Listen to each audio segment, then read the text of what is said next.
Step into a place full of new ideas and opportunities at Techno India University Tripura, where you learn, grow, and build your future.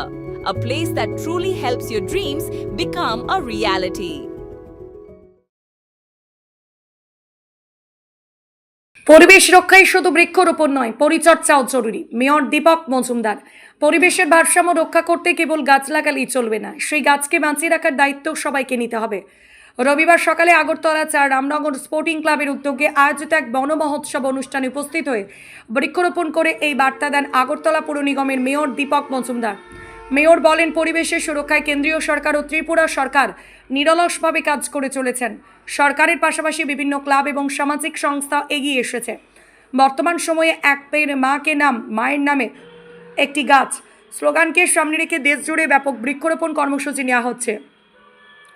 তবে গাছ লাগানোর পাশাপাশি সেগুলির সঠিক রক্ষণাবেক্ষণ ও পরিচর্যার উপর তিনি বিশেষভাবে জোর দেন। পরিবেশ সচেতনতা বাড়াতে ক্লাবের এই উদ্যোগকে সাধুবাদ জানিয়েছেন সংশ্লিষ্ট সকলেই। ত্রিপুরা থেকে বিক্রম কর্মকারের report, crime press, Bengal news.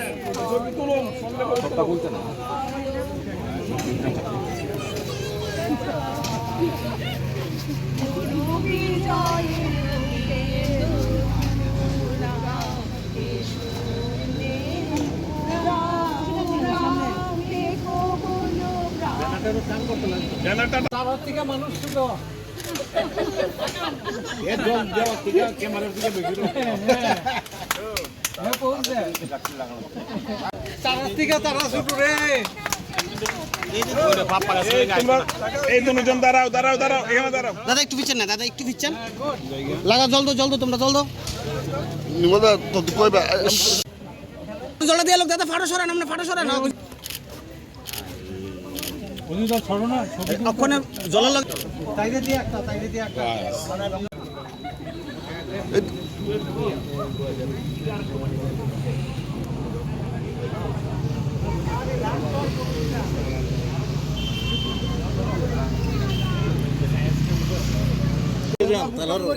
ফেসটা করতে আসে না।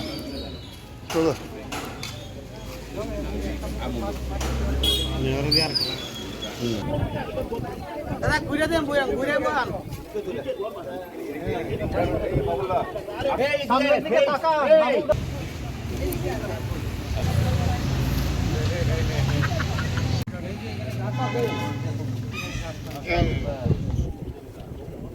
হাততালি হাততালি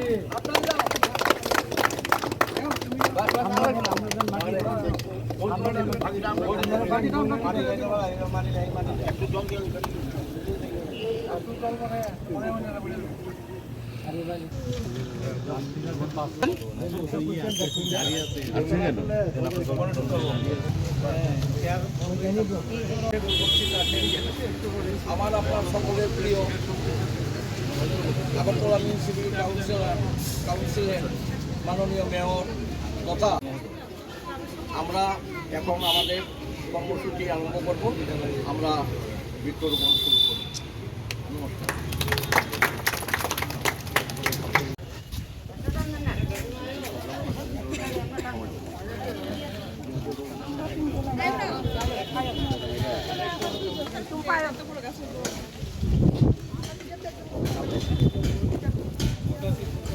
আরে ভাই আদেলি আয়ো না, এদিকে ক্যামেরা, উপল ক্যামেরা। পৌর নিগম অন্তর্গত ১৬ নম্বর ওয়ার্ডে এই শহরের বিভিন্ন ক্লাব স্পোর্টিং ক্লাবের উদ্যোগে বন মহোৎসবের অর্থাৎ বৃক্ষরোপণ অনুষ্ঠানের আয়োজন করা হয়েছে। তারই অঙ্গ হিসাবে আজকে এই এলাকার ক্লাব এরিয়া অনেকগুলি মূল্যবান চারা রোপণ করা হয়েছে। উদ্দেশ্য একটি হচ্ছে পরিবেশের ভারসাম্য রক্ষা করার জন্য আমাদের কেন্দ্রীয় সরকার, রাজ্য সরকার এবং বিভিন্ন সামাজিক প্রতিষ্ঠান, ক্লাব, ব্যক্তি প্রায়শই এই ধরনের প্রোগ্রাম করে থাকেন। আমি বলবো যে প্রথমেই আমি স্পোর্টিং ক্লাবকে ধন্যবাদ জানাই। বিভিন্ন সামাজিক দায়িত্ব, সামাজিক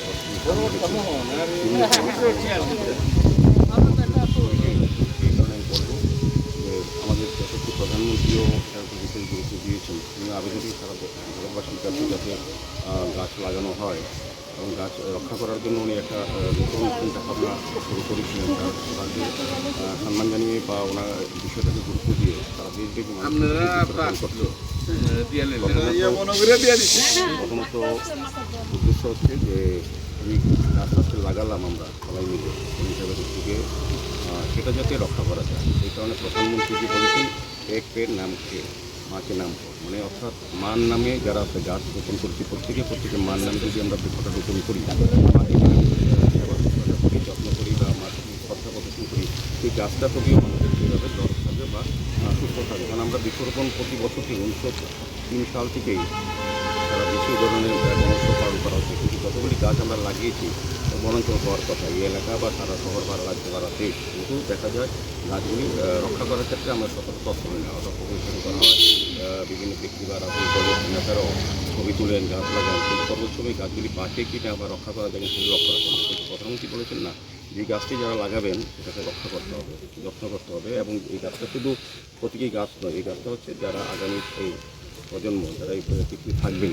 তাদেরকে সুন্দর সুস্থ পরিবেশ দূষণমুক্ত পরিবেশ গড়ে দেওয়ার জন্য কিন্তু এই গাছটি লাগানো হচ্ছে। আমি স্পোর্টিং ক্লাবের কর্মকর্তা সভাপতি বাবুল রায় মহাজন, আমাদের চন্দনচন্দ্র যিনি সম্পাদক সহ ক্লাবের বরিষ্ঠ কার্যকর্তারা কর্মকর্তারা আছেন বিভিন্ন স্তরের সদস্য, বিশেষ করে আমি ধন্যবাদ জানাই। আমার খুব ভালো লাগে, আমি যেহেতু মেয়র হিসাবে বা বিধায়ক হিসেবে বিভিন্ন ক্লাব বা সামাজিক সংগঠনের এই ধরনের প্রোগ্রামে যাওয়ার সুযোগ হয় বা আমন্ত্রণ পাই। স্পোর্টিং ক্লাবে একটু দেখেছি এখানে যে মহিলারা একটা বড় শক্তি, খুব সুন্দর লাগলো যে তাদের আজকে পোশাক এবং যে বিষয়বস্তু সর্বজনের সঙ্গে তাদের মিল আছে, মনের থেকে একটু মানসিকভাবে তারা গ্রহণ করতে মুখে উত্তর কোনো উৎসব যেটা বোঝা যায় তাদের পোশাক এবং তাদের যে অংশগ্রহণ। আমি স্পোর্টিং ক্লাবের যারা মহিলা সদস্যরা আছেন তাদেরকে ধন্যবাদ জানাই। তারা পশ্চিমবঙ্গ থেকে আরম্ভ করে বিভিন্ন অনুষ্ঠান তারা নিজেরাই করে থাকেন। এটা আমরা চাই যে মহিলারা আরও এগিয়ে আসুক এবং যেসব এলাকায় যেসব ক্লাবে যত সংখ্যক মহিলা বেশি সংখ্যায় আসবেন তো বোঝা যায় এই এলাকায় ক্লাবের প্রতি মানুষের আস্থা আছে, বিশ্বাস আছে এবং ক্লাবের গ্রহণযোগ্যতা আছে এলাকায়। Step into a place full of new ideas and opportunities at Techno India University Tripura, where you learn, grow, and build your future. A place that truly helps your dreams become a reality.